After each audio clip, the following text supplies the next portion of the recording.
to the Washington Outsider Report on the Coalition Radio.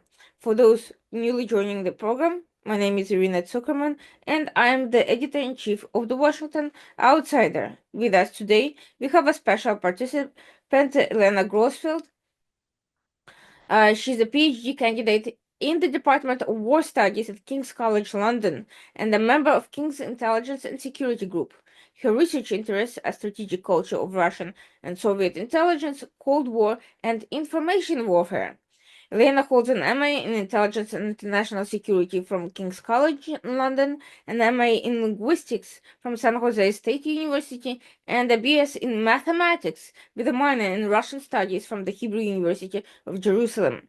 Having started her career as a software engineer and architect, she specialized in reliability and performance of systems powering the internet and e-commerce before moving into cybersecurity, focusing on the areas of insider threat, cyber threat intelligence, and cryptocurrencies-related fraud investigations. That is quite a resume, and we will certainly have a lot to discuss about how it all ties into your current work. But first, I am going to share the hosting with you.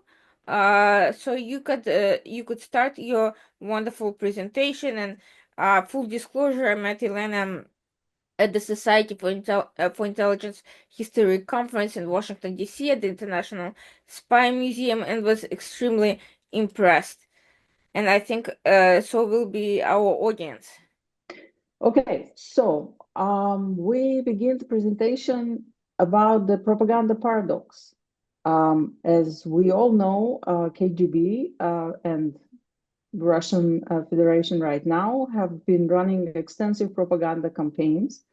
And my question was, do they actually believe what they were telling everybody else? So we will look at the claims that they perpetrated about biological warfare and the claims that started during the Cold War but are being revived now.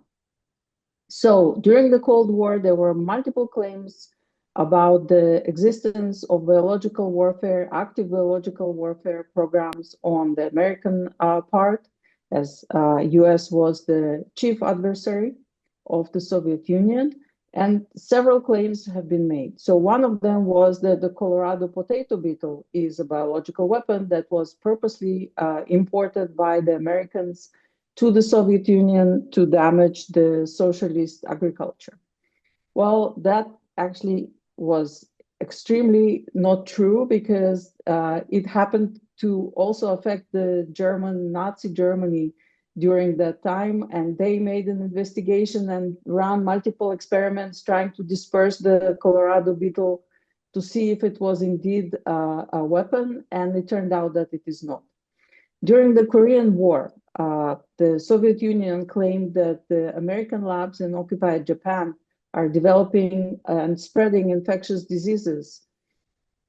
Those claims were spread with the Chinese participation, who were also a party in the Korean War. And they were so convincing that Beria, the Minister of Internal Affairs in the Soviet Union at the time, launched an internal investigation trying to find out whether those claims are true. And actually spoke to the person in charge of this program, spreading the claims program, not the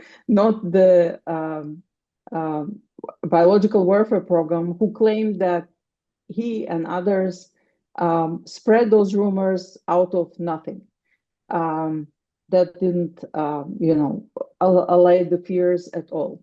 Then there were stories about how the leaves are infected with tuberculosis, which was a big problem in the Soviet Union. And additionally, there were claims that the KGB was spreading around the world, especially in third world countries, then in Africa, and in Israel and in US, claiming that US has been developing ethnic weapons, weapons that can target only specific ethnic groups. For example, in US, it was the Black population. In Israel, it was the Arab population. In Africa, it was again the Black population. The most successful claim of the KGB in the bioweapons department was the claim that US has developed the AIDS, the HIV virus.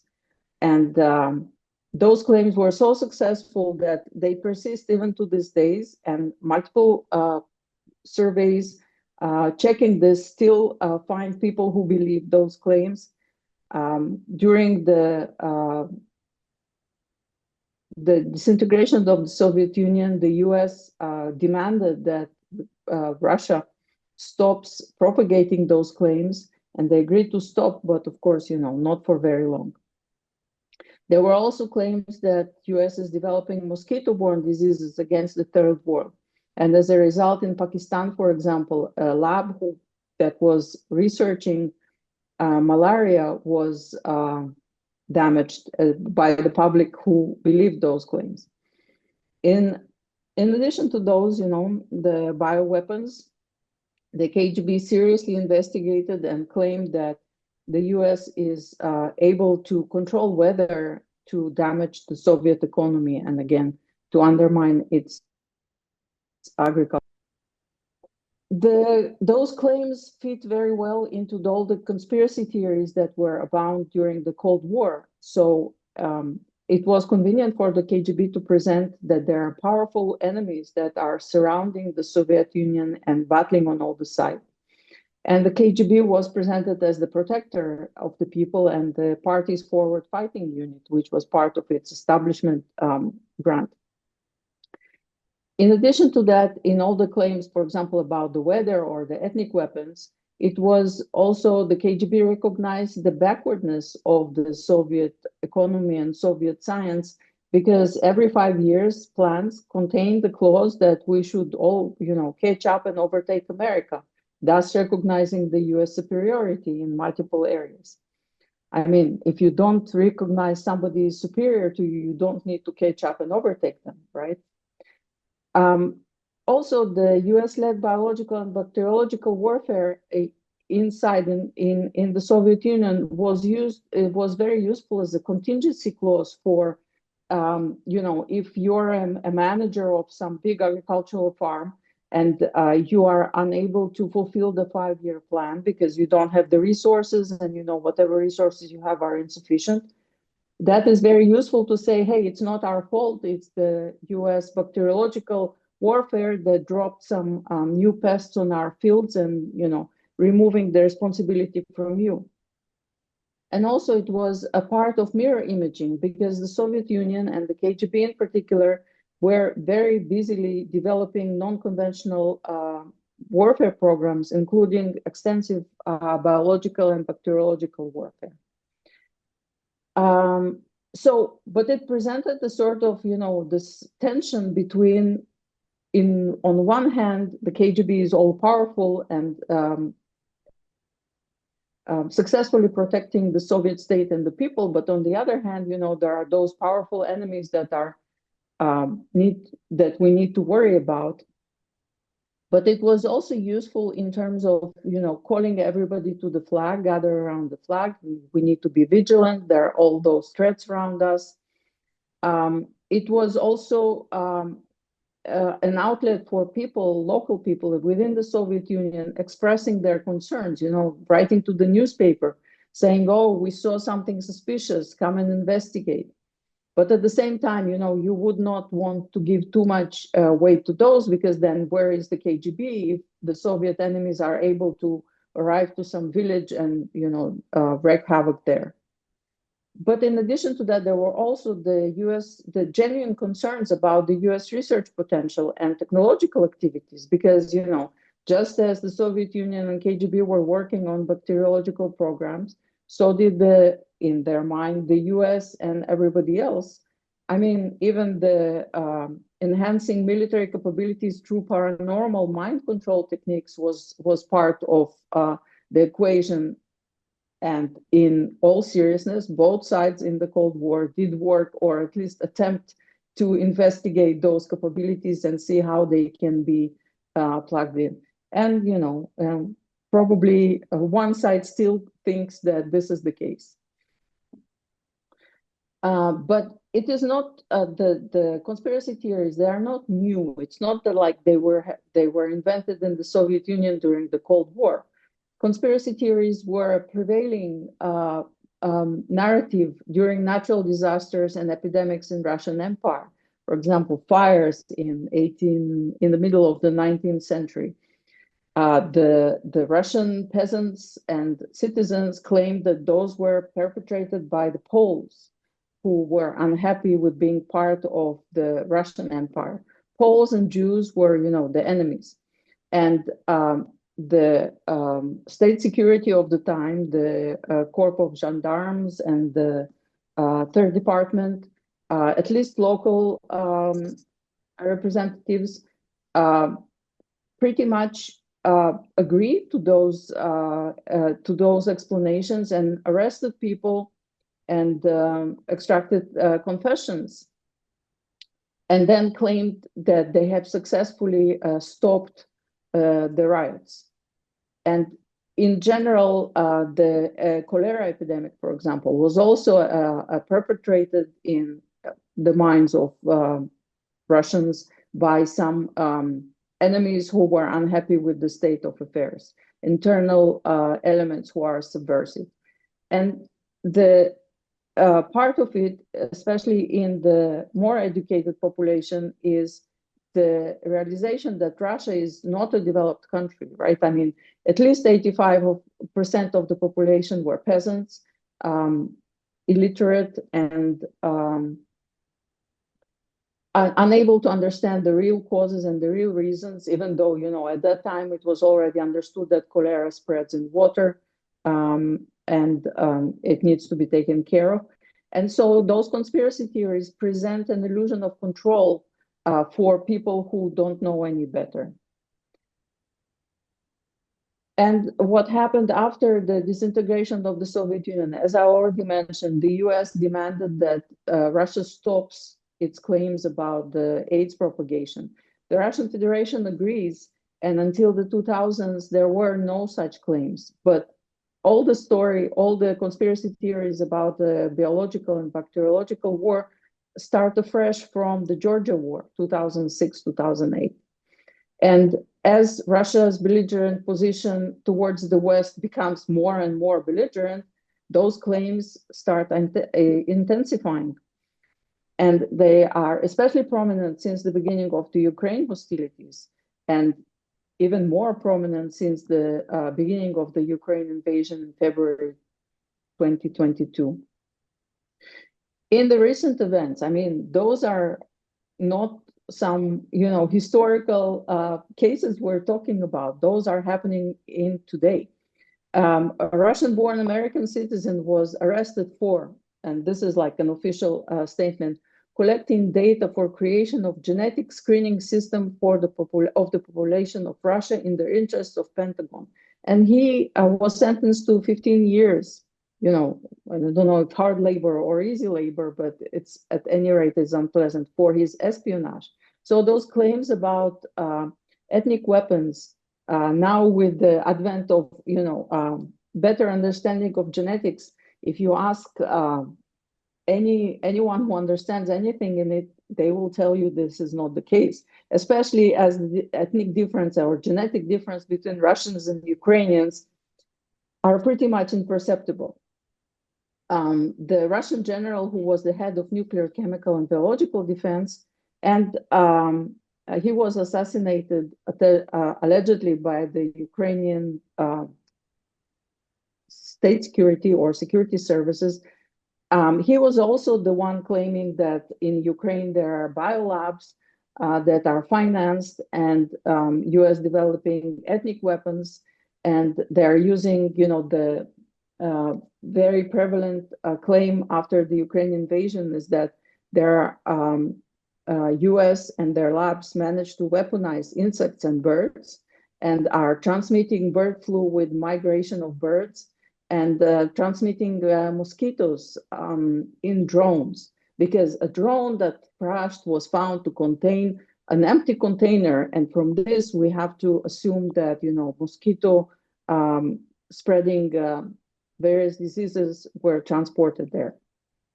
So, but the general was not assassinated because of that. He was also the one in charge of ordering the use of chemical weapons. And in addition to that, he was a known supporter of flat Earth. So that probably gives you an estimate of, how valid the other claims are. So all the stories that were part and parcel of the Cold War are now being resung, like a cover in music. Again, complaints that the US is conducting experiments on people, and some material was released, but unfortunately, the people who released this information were careless and included the identification for clinical study. And then it was found that it was a valid clinical study that was conducted in 20 some states, and everything is above board. Now the claims about hogweed. Hogweed is a weed that was spread actually during the Soviet times because it was initially assumed that it can be used as cattle feed, but it turned out that is not true because it makes milk bitter. But now those are claims again that the hogweed is being spread by the US.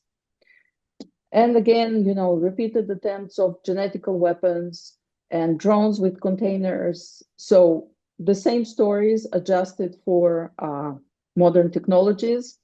And one of the longer running stories is the story about Golden Billion, which Nikolai Patrushev, who was the head of FSB and then the head of Security Council, and now I think he's an assistant to something, but still very much Putin's friend.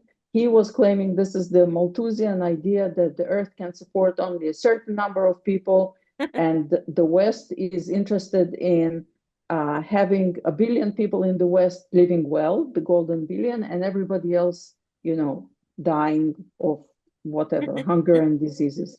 And he's been talking about it since, again, the 2000s and probably before, but we don't have any, recorded information about him. So, but there are also some differences because during the Cold War, the threat was somewhat distant. The stories were about the Eastern Germany or Korea or, Africa or Israel or the US. And the KGB was presented as somebody, as an organization who is able to protect the Soviet state mostly. But now Russia is feeling way more vulnerable. And so the threats are all around the borders and sometimes within the borders because, the border now between Ukraine and Russia is permeable. And the change is also visible in that during the Cold War, the position was, the presentation was as the Soviet Union and the US are equal adversaries or equally powered adversaries that are counterbalancing each other. But now Russia sees itself as a weaker position, as the weaker adversary. And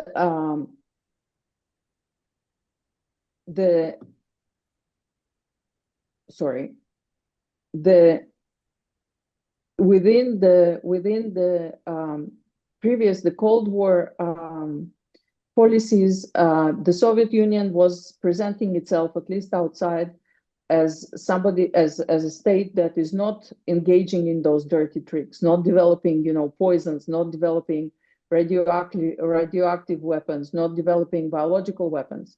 But right now, the weakened position of Russia is probably used as the justification for a public claim, public plans to develop weapons based on new physical principles, radiation, geophysical, wave genetic, psychophysical, etc. And that was expressed by President Putin himself in an essay internally, but externally saying, no, we're not doing it. So what could be the potential causes for this?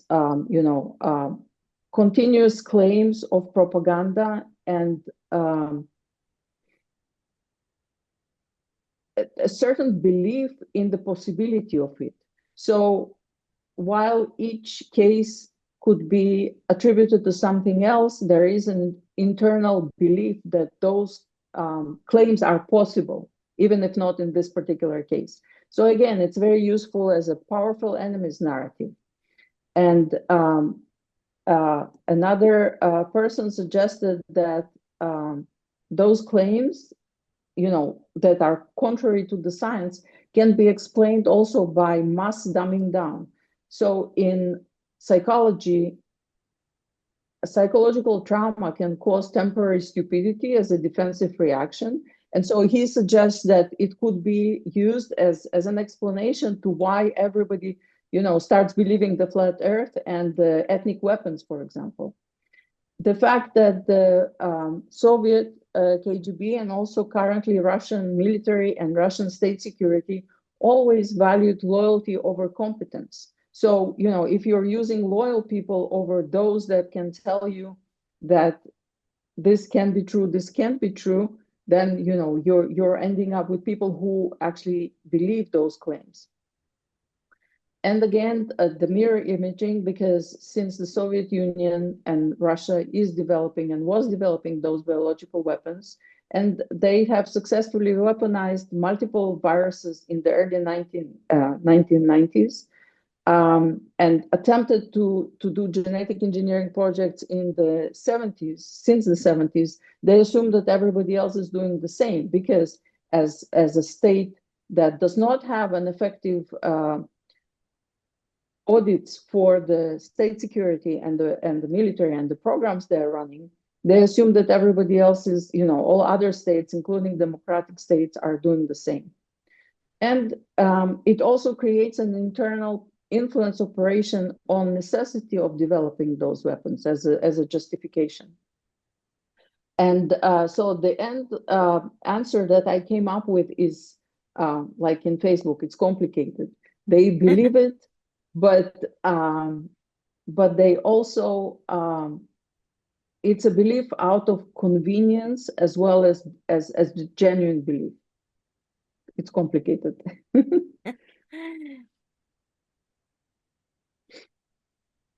Well, thank you so much for this really enlightening presentation. And so, what I'd like to start with before we get into the substance, what you said is actually to start with you. And how did you end up switching your careers from what you were doing to going into this area, which is also, as you like to say, complicated?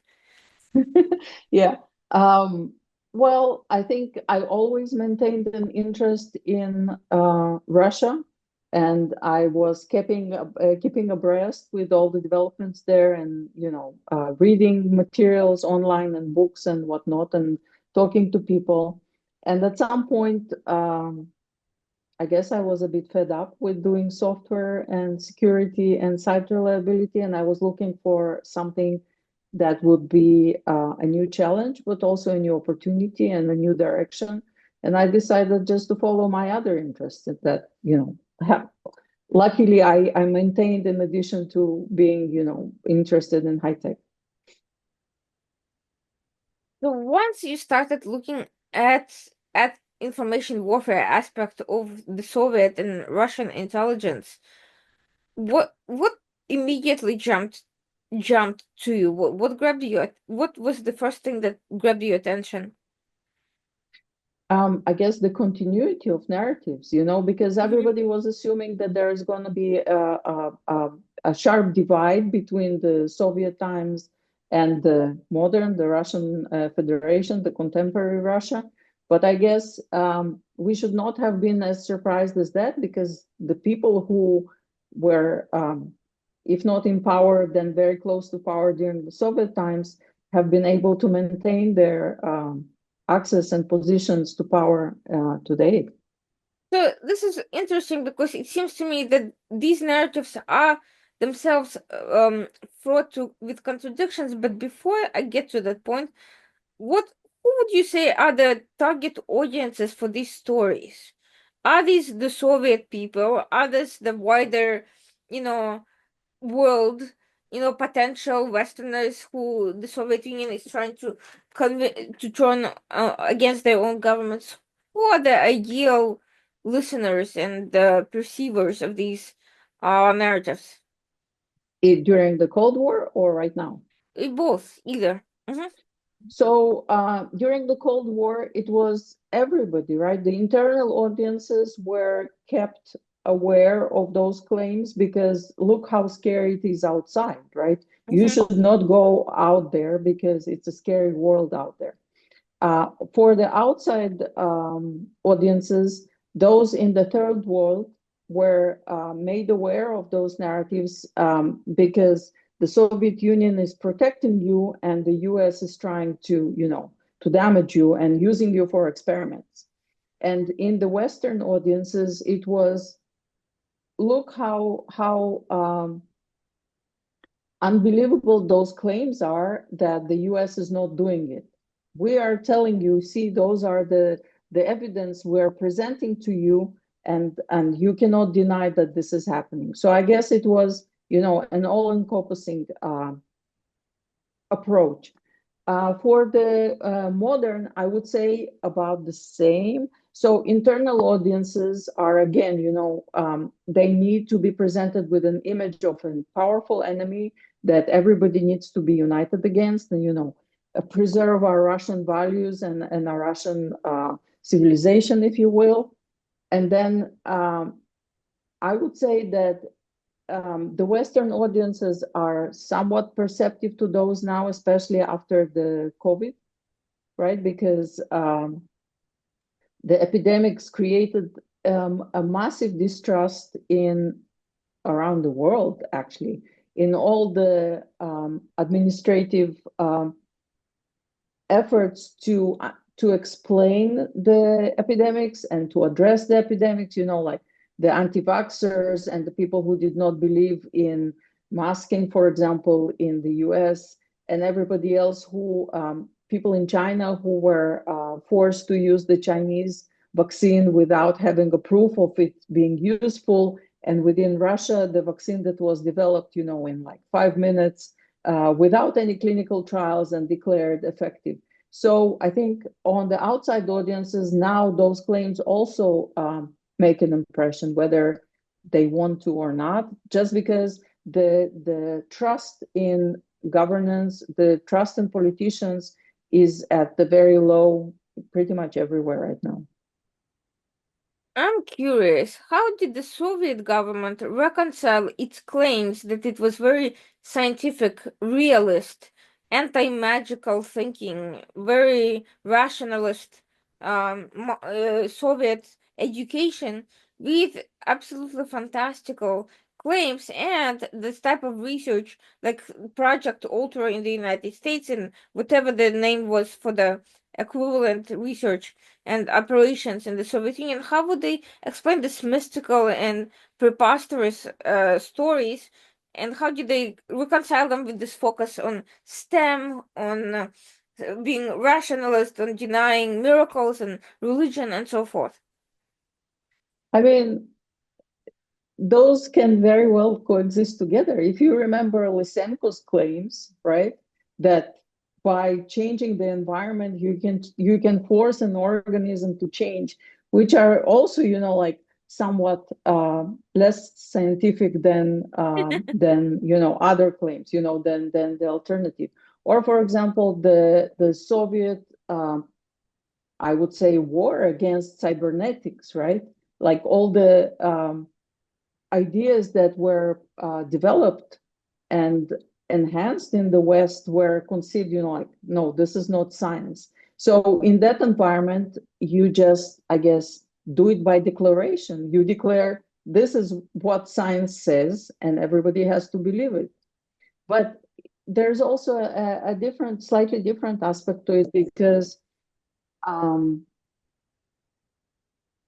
if you were reading the Soviet science fiction, like the science is all powerful, able to uncover things and relationships between different aspects that are still unclear. Well, this is your, paranormal investigation. Maybe there is something in that, right? The science will be able to uncover what has so far been, hidden. So I think it's a combination of wishful thinking and the authoritarian or totalitarian regime where you decide what true science is, and you are in a position to enforce your opinion. To what extent did the Soviet audiences fall for this, you know, um, fictitious presentations, and which narratives would you say were the most successfully promoted versus others that were less, believable? I think, well, first of all, you have to remember that within the Soviet Union, there was 100% censorship on everything, Mm-hmm. right? You like even letters from audience to a newspaper were something that would never be published unless it was approved. I mean, even maps, right? I mean, maps were also part of what censorship covered. So I think in that sense, if it's written in a newspaper and like everybody's talking about it and everybody explains in pseudo scientific terms of what is going on, I mean, what choice do you have? Like, who are you gonna believe, me on your lying eyes, right? Remember this joke? So I think also don't forget that the secrecy in the Soviet Union around technological and scientific developments was very, very strong. According to, I don't remember the name of the book, but it was estimated that 30% of uh, effort, like 30%, uh, every development economical price was 30% on enforcing the secrecy, right? Every investigation, every research facility had a first department that was in charge of, vetting the people, vetting their communications, preserving the secrecy. And so it was not an open environment where you could go and, check in the library, is it true? Or, information was very much controlled. So I think that made a big difference.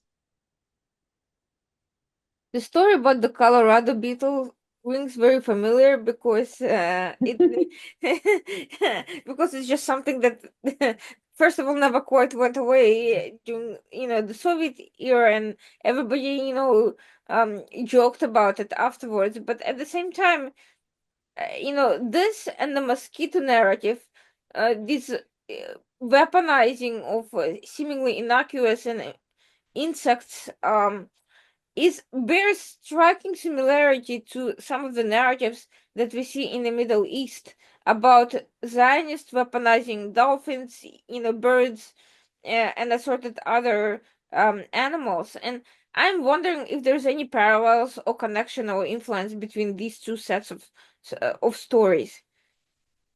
Well, I mean, first of all, the weaponization of dolphins, it was very much a thing, right? I mean, there was a dolphin discovered somewhere, I think, in the Black Sea that still had a harness. And so the assumption was that it was from a Russian military facility that it managed to escape. So, and yes, those claims are very close. And by the way, in the Middle East, there is a big representation of Russian media in the face of Sputnik and RT, who are totally pushing this propaganda out, including in Africa, including in Latin America, including in Asia. So, I would not go so far as to claim that, there's a single author to all those stories, Mm-hmm. but it's very much being pushed out by Russian information warfare outfits. And as for the sort of concentration of themes, around mosquitoes or around whatever other means we're talking about, the Colorado beetle. If you remember, I mean, Jews in the Middle Ages in Europe were accused of poisoning the wells. This is, Mm-hmm. and I mean, not just the Jews. I think in Spain it was also the Muslims. So it's all this image of an outsider, as an enemy who is able to, damage you from within. That is so very tempting to use in a discourse. So there's also this other contradiction, especially after the breakup of the Soviet Union, of this xenophobia aimed at the general population, the spread of distrust of outsiders, the need to protect the population from traveling abroad, and the hypocrisy of the elites who very much enjoyed foreign products, very much enjoyed travels to foreign lands. And of course, after the fall of the Soviet Union, the so-called golden youth, the children of the elite studying in Western universities, whereas, everybody else, during the 90s and the early 2000s, they were sort of also allowed and even encouraged to do business in the West, but at the same time, this xenophobia against guest workers and others persisted. So where is that contradiction coming from, and why did no one question this absolute double standards? By no one, I mean, why did many people not question it? Obviously, many did, but and didn't always end well for them. But I those think who those did, are two, Mhm. right. I think those are two distinct circles, right? Just as in the Soviet Union, there were people with access to Western goods, and those who, had access to tourists and other Westerners and everybody else. And those two circles did not necessarily connect. So you would have a story for every one of them. And the hypocrisy is pretty much there, but like, where do you see that the golden youth is meeting somebody from, I don't know, the very deep middle Russia? How would they Mm, interact?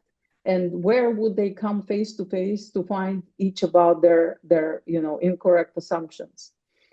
Those are two very segregated parts of society. And I mean, I don't know that you can even call them parts of the same society, right? They're mhm. so very different. And I don't see necessarily the contradiction staring in the face, right? And for their own convenience, people are able to reconcile a lot of those contradictions internally, right? So, like, when, as a Russian, when they were able to buy German cars, for example, Volkswagen, right? And now, and compare those to to cars produced in Russia, the difference was immediately clear, right? I mean, you just need to start the engine and you hear it. Um, Still, it did not dawn on them that something must be rotten with the Russian production. It is assumed as no, because it is assumed. I think the way I see it, it is assumed as like as an axiom. It's something that you do not question. This is what it is, and they have their own stuff. And yes, when now you hear Russians saying, "Oh, the West is declining," and they're incapable of doing that, and all the genders and stuff like that. When were you to ask them, okay, then how are they able to live so much better than you? I don't know what they would say, but they probably are not asking themselves those questions. Well, there was always this old trajectory about spiritual versus materialism, how the Russian soul was always so much better than the Westerners, and how the Soviet Union and Russia were so cultured and spiritual and didn't need to focus on the conspicuous consumption, whereas the Westerners were materialistic and obsessed with stuff, with accumulating stuff, and didn't have any spiritual values and were far away from culture. Meanwhile, this is the country that censored a lot of literature and arts and music, and certainly jazz was a big subject of censorship. So, um, so we're seeing a lot of really contradictory rhetoric even in that. I mean, a lot of these narratives are even meant to be contradictory, and yet somehow the regime survived for 75 years despite all these inherent tensions, even in the stories, the myths they said about themselves and about others. And this length of survival, despite this rhetoric, I find that absolutely amazing how falsehood can proceed for such a long time, and how so many people can buy into it even as everything is falling apart. And on the one hand, there is this thing about foreigners being bad and evil and scary and not letting certain categories of people even going to the so-called near abroad, the spheres of influence, the satellite Soviet bloc states. But on the other hand, everybody wanting the Polish or the Czechoslovakian furniture or Yugoslavian, or the glass because yours is not up to the standard. And people didn't ask themselves why we're producing such garbage, that we need foreign stuff because ours is inferior quality. Do you remember this joke about how a woman who was about to give birth and she was working at the factory that was supposedly producing strollers for babies? And she decided she's going to steal one part at a day and then, assemble a stroller because you could not buy it in a store. And so she assembled it, but she got AK-47 instead of the stroller. So I think, um, especially since the and Khrushchev times, and even more so during Brezhnev times, there was a mental wall inside people's heads that you would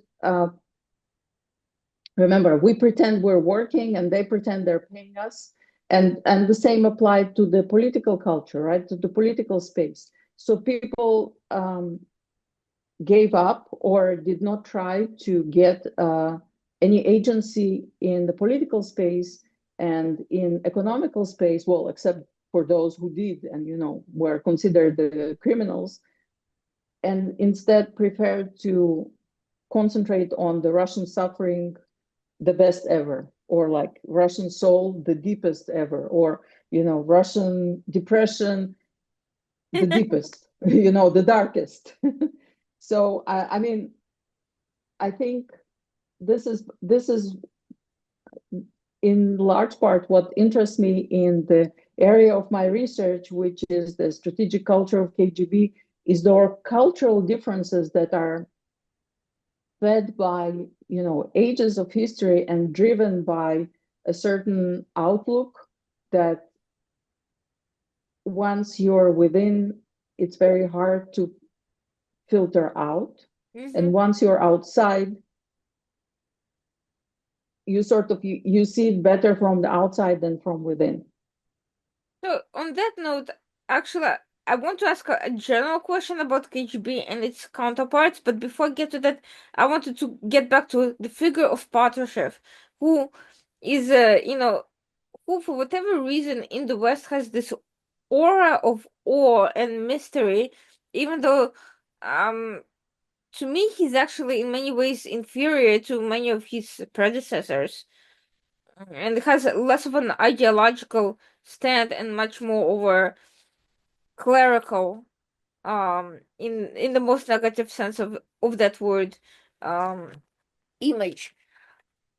His narrative obviously failed to live up to its premise.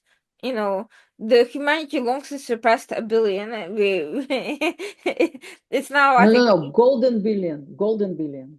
Everybody else, like the 1 billion in the West are living well, and everybody else is like perishing, dying, and whatnot. So But there's still people more than haven't 1 billion. died. In fact, India, which used to be a very much backwards developing country, is rapidly accumulating middle and upper class.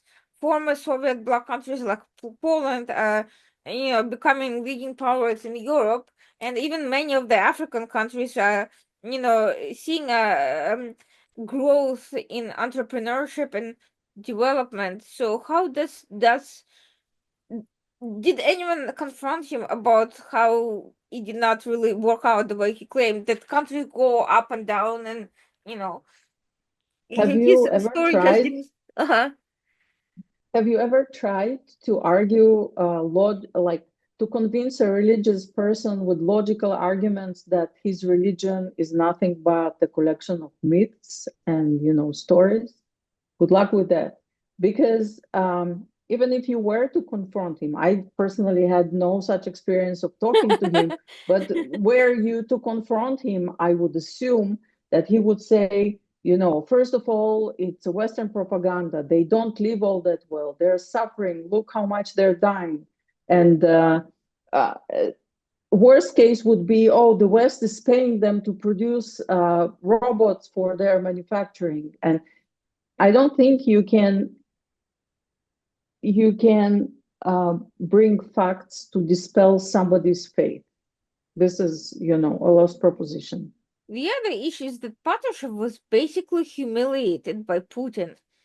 Is he still there because out of some sense of loyalty? Does he still, after all this, believe these narratives? Or is he just basically trying to survive and has no choice but to repeat these talking points on TV because otherwise he'll get killed or lose his position? No, I don't think it's as bad as that. I mean, he was somewhat humiliated by Putin, but he was not like sent into exile, or Sure. he was not sent into retirement. He was found like a different position. And I don't think he's in any danger of, assassination or stuff like that. And yes, he has, I think, at least one son who is also a part of the Russian economy. And in addition to that, I do believe that this is how he sees the world. I mean, it's not like, he gets up every morning, looks in the mirror, and says, okay, we're going to go and lie some more today. No, this is part of his internal conviction. Just like with Putin, like those essays that he was writing about the Ukrainian statehood, or the part that Russia has to control this, that, and the other. This is what he believes. I mean, rightly or wrongly, but I don't think um, you can argue those sentiments or assumptions with any logical. It's like, would you be able to argue with Donald Trump about some of his convictions? Yeah, that's actually a very good analogy. But I actually wanted to ask something interesting because throughout its history, the Soviet Union and then consequently Russia had ideological purges and counter purges, which resulted in the unraveling of previous narratives. After Stalin's death, for instance, Khrushchev had this whole, dismantling of the Stalin mythology, and then consequently, eventually, with Putin, Stalin started coming back in vogue. And after every leader died or moved on, they had something similar after the break of the Soviet Union. Everybody started talking about capitalism and so forth. Then Putin started bringing in the image of the Tsar and harkening back more to the Tsarist times in the beginning of his reign, and then later on started reincorporating Soviet elements into his rule. So my question is, the people who actually have survived multiple of these periods, how did they reconcile these changes in narratives that were at times entirely contradictory? And some of the older people still alive today, how do they react to what is going on? I mean, I understand that when youth born in Russia who doesn't know anything different, they could easily fall for the current propaganda because that's all they know. But the people who've been through these various periods of cultural shifts, how do they view these narratives? So, first of all, I think people in the 1990s who had to like survive in the wild economy that Russia came into, or actually was dumped into, I don't think they cared for, the precise definitions of, the cult of personality or the Tsarist regime or this or that. So we're talking past those that are only busy with survival, right? Sure. So in that sense, I don't think even those that are now bringing Stalin's singing his praises, um, they are not doing it in a wholesome way, right? They're saying, oh, he was a strong leader and our state was very strong at that point and everybody was scared of us. Of course, there were several mistakes made, but it was not so big. And, like all the people who died in purges, it was not that bad. It was not that many people. It was not millions. It was only hundred thousands, or maybe it was tens thousands, and now this is the Western propaganda that is pushing it to the millions. Mm-hmm. And look at all the corruption right now. During Stalin's time, there was zero corruption, and everybody who tried to steal something was shot on the spot. So you see from those stories who they are targeting with them, right? Not the golden billion in the Russia, and not the golden youth, and not people who are busy stealing stuff around, and not people close to, the buckets of money. And it is aimed at those people who still um, remember the Soviet Union as this nostalgic place where the ice cream was tasted great and it was very cheap, and you had a job and it did not pay very well, but at least you were not scared of starving, as opposed to now. So it's all a question of, who are you directing it to, and what are you bringing back? I mean, yes, Soviet Union during Stalin's time was a fearful state by so many categories, in so many eyes. Actually, if you ask me, I would not want to live in that state, but people, I guess, have different preferences. So that leads me to the other question. You mentioned Operation Infection, the story about AIDS that persists to this day. And what's interesting, it doesn't just persist in African countries where Russia had a strong presence and that were never quite reformed and had corrupt governments that the Soviet Union instituted, but it also persists in Western countries, um, where the Soviet Union did have some influence through academic institutions and activist circles, but at the end of the day, we're not living in the Soviet Union. Information sphere is not closed off, and people can research and find out and so forth. But yet, what I find is that despite being a far more open environment, disinformation proliferates just as much, if not more, than in a closed environment where people had nothing but government lies to keep them satisfied. Um, and the question is, how do you reconcile it? Is there, we've had two separate experiments. We had the Soviet Union that was for a long time completely closed off, and there was a great deal of mistrust in the government authorities, but for very obvious reasons. But on the other hand, you have the West where you have everything open, you have any information that you want, and you've had pockets of deliberate disinformation in the academia, so forth, but obviously not everybody was necessarily exposed or focused on that. And yet disinformation is spreading like wildfire, and it's, yes, you could say that social media is helping, but that was going on even before the peak of social media. And you have this distrust in the government, but it doesn't make people seek out truthful information. It pushes them to also disinformation. How do you reconcile this thing? Does that mean that people are inherently predisposed to disinformation, and it doesn't matter whether you're in a closed system or an open system, you will inevitably end up in the same place? I think actually it's a very interesting question because let's start with the Soviet Union. So, for example, the majority of the people were perfectly happy with the disinformation they were fed and did not ask many questions. Minority, though, did not trust anything that was coming from the government. And that sort of like inoculation, you can look at it as vaccination, right? You don't trust the government because you know you're being fed a lie.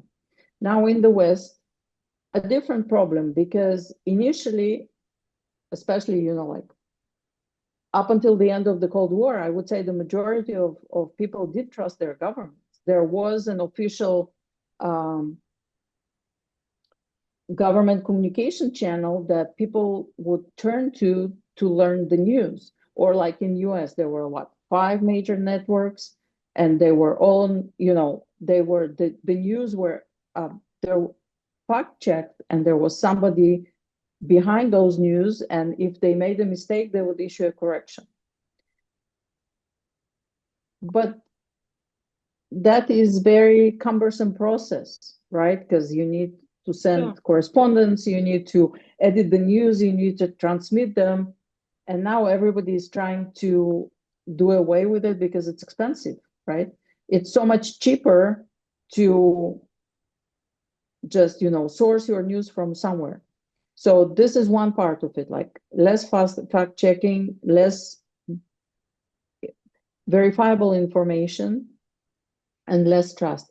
But also, yes, people, it's very nice to have an explanation that can cover multiple angles, right? Like you don't need to think too deeply and say, yes, I mean, why do people go for all the conspiracy theories like the QAnon? It doesn't make any sense in a certain way, and yet so many people are still falling for it because it is a convenient explanation. It's easy. Your friends are in it. It's also a social circle, right? The conspiracy theories are going around in social circles. If all your friends are believing in QAnon, for you, the choice is very clear. Either you're going to believe in it in a way, or at least, not confront it, or you're going to lose your 10 friends. Which are you going to choose? Hmm. So the element of It's like a self-awareness. community. It's a communal experience, right? And it makes you it makes you I don't know, feeling less threatened because you're with the people that are with you, see eye to eye, and it's always nice. I mean, it's not as bad as some cult or something like that, but there are some elements of that, I would say. So the interesting thing is, of course, there's there's an excuse that that U.S. government, the European governments are corrupt. They lied. They misled people. How they different than authoritarian regimes? If they lied about X, Y, and Z, and they have, I mean, there's arguably been corruption. There's arguably been instances when the government did not measure up to expectations, and there's arguably been a shortage of accountability and transparency, and there's been a lot of political polarization, and there's still no clear, and it has increased polarization, not increased calls for accountability across the board. They just increased partisanship. So how do we get past that, knowing that this sort of environment is ripe for infiltration, for exploitation, and for spreading conspiracy theories? When people don't trust the experts, authorities, governments, media, they are going to be easily manipulated by other liars who are just not their liars, even if they're also liars and even bigger liars than the first set. So basically, you're saying, how do we pick the liars among the variety of liars Yeah, that if we there's should not believe? going to be a serious push for reform, and at this point, I see that there's the situation has gone so far, and people have bought into whoever they do trust for whatever reason so deeply that convincing them otherwise, I don't even know what that's going to take. People don't want to even believe anything that they are already inclined to believe because they distrust the other side so much. So how Mhm. do you get And past that point? But your well, choice is for between different sets of liars, not between the truth and a lie. I mean, one way would be, just education. As bad as it sounds, I mean, it sounds bad because it's a very long-term effort. There's no immediate solutions to this problem, right? But basically, if you teach kids in school to distinguish between a fact and an opinion, let's start with that, you Mhm. know, and where do you find facts? But the problem is much deeper because, for example, now with the new administration, when the CDC is not allowed to publish its morbidity and mortality report, who do you trust? If the Central Bank of Argentina admitted in 2014 that it has been cooking its government official Mhm. statistics for years, who do you trust? Would you trust the feds? So I think the state needs to be interested, like for this to succeed, the state needs to be interested to reinstating the trust in truth, right? I mean, there are still facts that you cannot argue with. So mortality and morbidity report, Like we can argue about whether, I don't know, what does it mean? But that many people died of that particular cause, it should be clear to see, right? So I think, the NGOs, non-governmental organizations, universities should take this function, at least for the portion of the population who is interested in facts.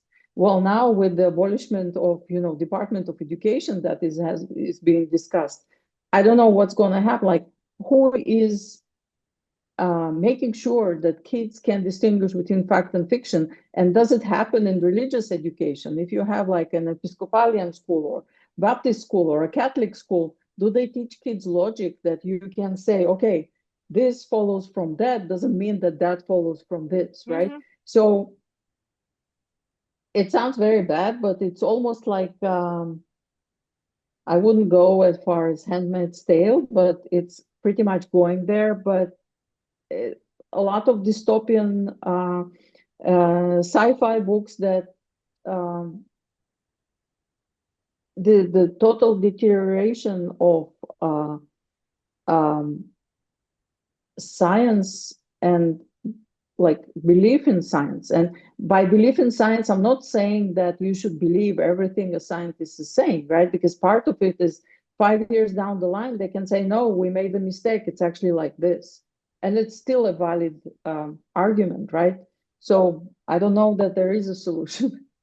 So Sorry. here's another thing. Some narratives are clearly traceable to Russian intelligence services, and obviously that is never a good thing.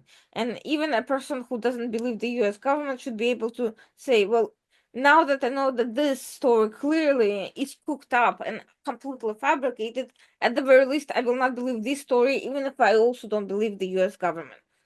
But that is not what is happening because most people don't even have the awareness of what is and isn't cooked up by Russian intelligence, because not all of the stories are as implausible as the genetically engineered mosquitoes. Some stories sound like they could be plausible under a certain set of circumstances, and that's a big problem. So how do we inoculate the general population, especially since the government has completely failed in that function and there's no significant enough resources towards disseminating accurate information and exposing this? Social media fact checkers have also failed for many reasons, but how do you even trace the origin of these manifestations? How do you tell people, well, yeah, the Russian intelligence is behind this one. You may want to reconsider and look for some other explanation. So two parts of it. So the bad part is genetically engineered mosquitoes are a thing, because now genetically engineered mosquitoes have been released in don't remember which valley that are sterile. And so they have been released in the wild in order to not propagate the next generation, Mm-hmm. right? So when we're speaking about genetically engineered mosquitoes, it is possible, right? Just not for the malicious reason everybody Sure. is thinking about. And in terms of tracing the story to an origin, um, even if it were possible for everybody, and I mean, it's not very complicated, you just, a couple of Google searches, how likely it is that if you come to somebody and you say, hey, what you said is crap. It's been invented by Russian intelligence. You should reconsider. How likely it is that they will actually reconsider and not say, you're being paid by somebody to undermine my, values, my faith, my whatever. I mean, look at even if you remember Dr. Fauci, now he had, threats on his life. For what? For saying what the science knew at the time about COVID. This is coming to people with truth is always a risky proposition, especially if you're doing it in person. At least, if it's online, you can close your browser and disconnect. But I don't see how it will be useful. I don't know how to um, accept educational efforts that will be long term. And by the way, from what I'm not very active on Twitter or X right now because it's like a shit show. But instead of fact checkers, there's now community comments, right? Mm-hmm. And those have been very useful, right? Because somebody would come with some outrageous claim, and within like a minute, a community comment will say, "This is crap. This is the source." Mm-hmm. So in that sense, I think community fact checking without relying on the social media companies is a useful approach.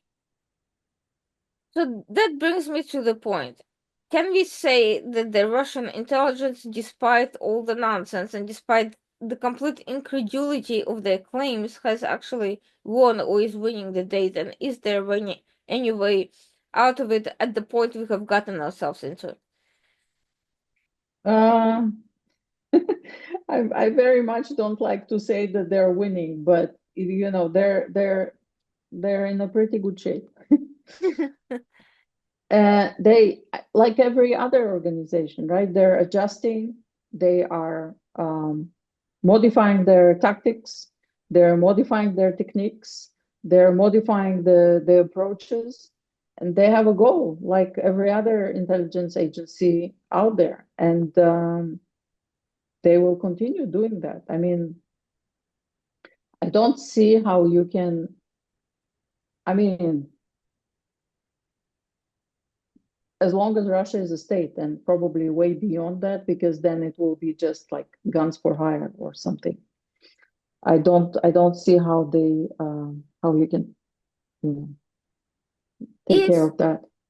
is there any way to make people want the truth? Because at this point, I'm almost convinced that even if it becomes widely available, people will not necessarily gravitate to it naturally, just because cognitive confirmation bias is so much more attractive than unpleasant reality that, whoever you thought was a hero is lying to you and it's not the person that you want. So you have this very strong thing of confirmation bias that plays into the hands of foreign malign influences like Russian intelligence agencies, and you have the psychological phenomena of people not wanting to admit to having made a mistake. Nobody wants to do that. How do you bypass that, and how do you prevent disinformation from spreading, knowing that people would, at this point, rather embrace disinformation than admit that they made the wrong choice? Well, obviously the life or death choices did not make a dent in it, right? Because again, going back to COVID, vaccinations that became available, masking that was available, people would still oppose it, even though it was their life on the line. And there was, I think yesterday, just somebody posted on Twitter, I saw it by accident, the mortality rate in counties that voted for Trump in 2016 or whatever, or 2020, and the counties that voted for Biden. And you can see the mortality rate in those counties is much higher, adjusted for everything. So even the question of their very life would not convince people to look past their confirmation bias, I don't know what is. Well, Maybe in that money. case, I actually asked people about that, and their response was that we would rather have sacrifice our lives than not be free. So they valued perceived freedom over perceived, medical emergencies, and you can argue that the way the whole situation was presented in the first place was not that the communication about it was not consistent. It was made to be a choice between freedom and life, whereas it never should have been in the first place. It should have been very I, obvious that I it's not a contradiction. But today, this has gone much farther because there's been no admission of any mistakes on any level by any party. And you have this motivation for people to become more entrenched in their positions, in part because of echo chambers, in part because they don't want to admit they're wrong, and because there's no reward for admitting you're wrong. There's only, if you admit you're wrong, nobody's going to praise you for being humble and learning, and saying, okay, this is what I'm going to do next time something like that happens, there's going to be say, ah, so you even admit that you lied to us. There is no forgiveness in the society, and if there's no room for learning from mistakes, there's not going to be an incentive to learn from mistakes and try to do better. So I'm not entirely sure that what advantages how these persistent narratives can be disrupted if there's no motivation to disrupt them. We can I understand mean, the Russian methodology and why it works. We can understand the continuity of narratives that haven't changed in 100 years. We can say that these are primitive stories that should not work with educated public. But then we question what educated public actually means, and we realize that education itself is very questionable, in the way it's constructed, and B, the public does not necessarily, you know, may not care about the fact that it's educated. They may just care about they want to go to whatever sounds better. I don't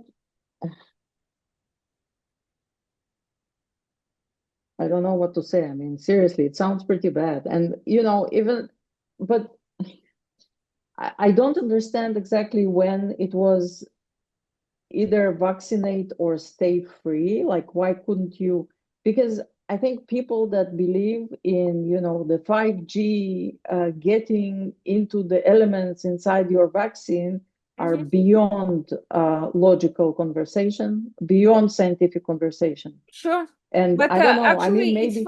it's surprisingly it's not that far as a reach, because once you start, you know, if you're skeptical of first of all, there was already predisposition that had nothing to do with COVID. You had the autism vaccine controversy that already Yeah. predisposed some people to be distrustful on a level that had nothing to do with government competency on that issue. Second, COVID, there was overreach of power and there was poor communication, and there was also the fact that it was a novel virus, so people didn't. There was no expert on that particular thing that just happened. Nobody was an expert. People just, the understanding of what it meant evolved, and there was a phenomenon of doctors not being completely honest. The reason being is that they were hoarding scarce medication for their own use, and outright misled the public and did not provide them with full information. I know that for a fact because I've talked to such people. And they said, Mhm. well, the people could have called the hospital, but if you're a general member of the public, you will not necessarily think of even calling the hospital and asking all the questions that a doctor would ask to find out the truth. That's not how an average person thinks. So there was a lot of, I wouldn't say deliberate lying, but there was um, deception by omission that I think people Mhm. equated to manipulation and deception. And Mhm. I think there was a reason for people to be skeptical of government choices in many issues. That doesn't mean that Mhm. everything was false and that everything was a deliberate lie and everything was there to just enslave everybody. That's clearly not a black and white either or scenario. But the problem is we've gotten so far away from nuanced thinking and understanding that two things can be true at the same time. You can have abuse of power, but you could also have a life-saving vaccine, and you should probably care about your health and then deal with the lying, government officials. uh, Yes. First things first. yeah, Yeah, yeah, so I mean, but but I don't know. I think, sorry, I don't think we will come up with like a definitive Mhm. solution to this issue, and I don't know that anyone else will either. It's just like sometimes it feels like an uphill battle, but I do think that approaches like community notes, where you at least would have information available for those that start questioning Sure. their echo chamber, is very useful. And the biggest takeaway from what I saw from the presentation is that no matter how absurd the stories the Soviet intelligence came up with, somebody was always willing to suspend disbelief and accept it, even though they would not normally be skeptical under to such claims. Which means that in any society, there's always going to be some people who will literally believe anything if it's convenient for them to do so for whatever reason. And convenience can be on multiple levels, right? It can be Sure. economically convenient. It can be, you know, as in the case of economic plans, you know, believing in the existence of those engineered pests is a good cover up for your own either inadequacy or constraints. So yes, there are multiple angles that it can work with. So the bottom line then, where do we go from here? Now that we know that not only is the Soviet/Russian intelligence is a bad actor, but we know that they've tried the same repetitive narratives over and over again and found out that they work. How do we get this message to the public? Wider, beyond occasional academic conferences, how do we amplify the disclosure about adversarial malign operations? Well, we're talking now, you know, hopefully, hopefully some people will see it. How I do we mean, compete with an intelligence agency in terms of resources in undoing the damage that they have done by investing into the spread of disinformation?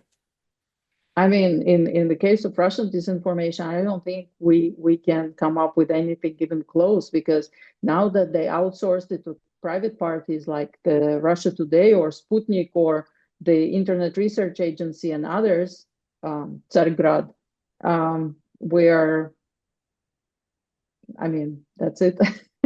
But there is still independent media in the West. There's still intelligence community in the West. There's still people who care, and so I think you know each should do their part. Because from what I see, this disinformation has become a virus far more contagious than COVID and has affected far more people. Yes, this is very true, and it travels much easier and faster. Well, thank you so much for this fascinating conversation. And to end this, what's next for you and for your research? What are you looking towards next? So right now I'm looking at the next part, and that is the um, if you know the term reverse cargo cult, which Mm-hmm. was I think first used at Yekaterina Schulman. I want to see how that is reflected in KGB and Russian intelligence approach. Fascinating, and I certainly look forward to hearing more about it once you finish your exploration of that topic. And please keep us posted. Thank you for inviting me, and thank you for the great questions and the opportunity to present my research. Thank Thank you you. so much. And for those watching us, this was Elena Grossfeld. She is studying intelligence and Cold War and Soviet information warfare at King's College London. And I wish her the best of luck on her PhD and look forward to much more from her in the years to come. Thank you, everyone. Thank Stay you. tuned for next week, Tuesday night, 9 p.m. As always, the Washington Outsider Report on the Coalition Radio. Thank you.